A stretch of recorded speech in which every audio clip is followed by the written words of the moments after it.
Günler arkadaşlar, kanalıma hoş geldiniz. Bugün sizlerle kırma yeşil zeytin yapıyoruz. Kırmızı yeşil zeytinin nasıl yapıldığını görmek için videomuza geçelim. Zeytinlerimizi kırmaya başlıyoruz. Ben kırma aparatımı kırdığım için şöyle bir cam kase ile zeytinlerimizi kırıyorum. Bir ya da iki defa vurmamız yeterli olacak. Yanımda da hemen su var. Suyun içine atıyorum. Suya atmamın sebebi zeytinlerimiz kararmasın.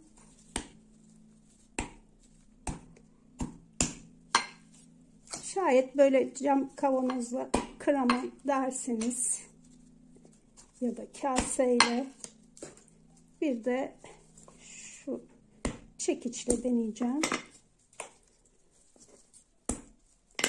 Sanki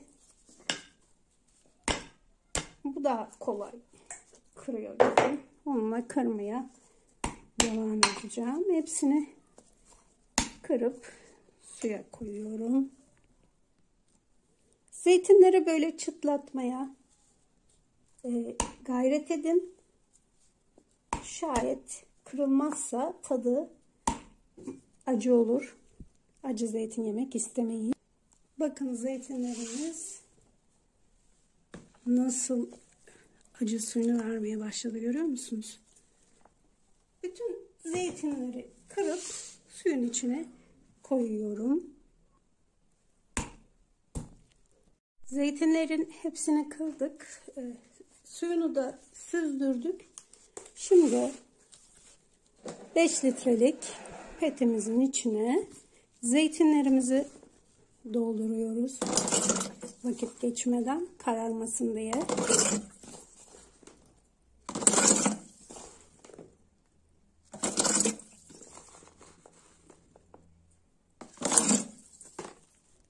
Zeytinimizi doldurduk.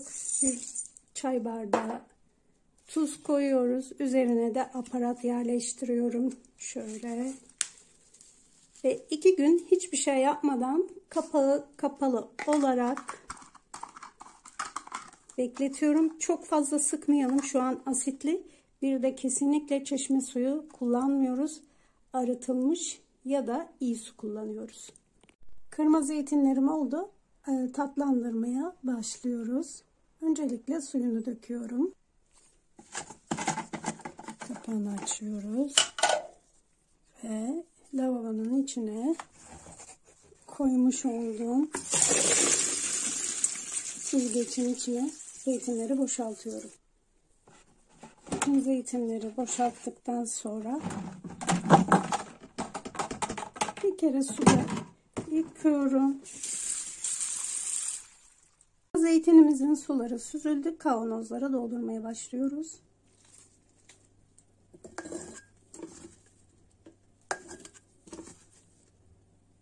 Zeytinlerimizin zeytin mevsiminde hepsini yapmıyoruz. Yeşil zeytinleri özellikle. Yiyeceğimiz kadarını yapıyoruz.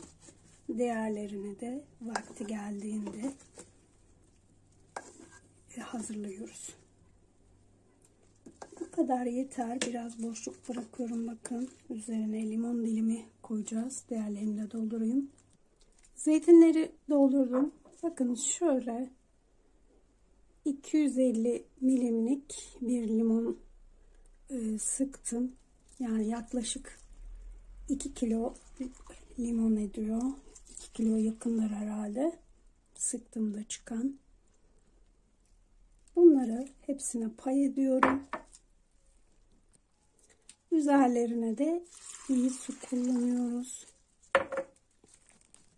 Zeytinlerimizin uzun ömürlü olmasını istiyorsak çeşme suyu kullanmayalım.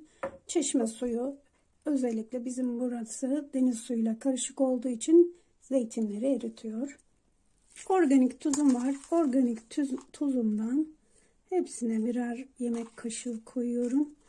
Her su döktüğümde ben tuz eklediğim için çok da fazla tuza ihtiyacı yok. Zeytinlerin üzerine zeytinyağı koyuyoruz. Bakın siyah zeytine çiçek yağı, yeşil zeytine zeytinyağı koyuyoruz. Limonları da dilim dilim kesip zeytinlerin üzerine koyuyoruz.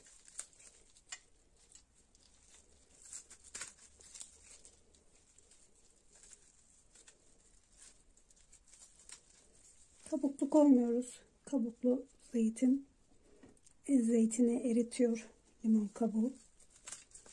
O yüzden kabuklarını soyuyoruz. Güzel görünmesini isterseniz yine de şöyle bir tane koyabilirsiniz. Ben koymuyorum. Artık ağızlarını kapatabiliriz. İyi sularla zeytinleri doldurduk. Limon kabukları koyduk. Bakın dilim dilim soymuş olduğumuz limon kabuklarından koyduk.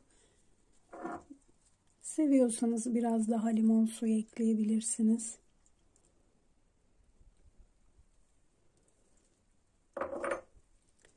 Zeytinyağı da koyuyoruz.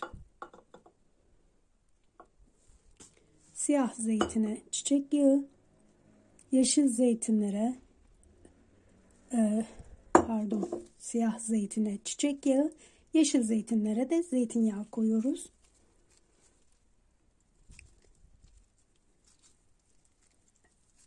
Yeşil zeytin zeytinyağını sever. Siyah zeytin de donar zeytinyağı. O yüzden gerek yok. Tuzu arkadaşlar 1 litrelik kavanozlara 1 yemek kaşığı, 2 litrelik kavanozlara 2 yemek kaşığı koyuyorsunuz. Benim zeytinlerimin çok ihtiyacı yok. Ben fazla koymadım. Hatta biz tuzsuz da severiz. Zeytinlerimiz hazır. Yenmeye hazır. Kapaklarını kapatabiliriz.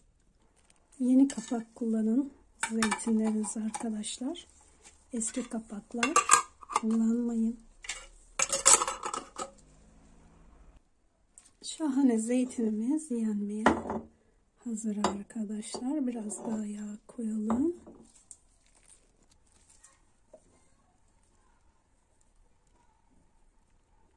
Zeytinde dikkat etmemiz gereken tek şey iyi su kullanmak, zeytin yağı koymak ve asla normal yemek tuzu kullanmamak. Bunlara dikkat edersek zeytinlerimiz asla bozulmaz. Hatta bu şekilde sadece tuz koyarak zeytininizi çok uzun sürede saklayabilirsiniz. Videomuzun sonuna geldik arkadaşlar. Başka videolarda görüşmek üzere. İyi günler.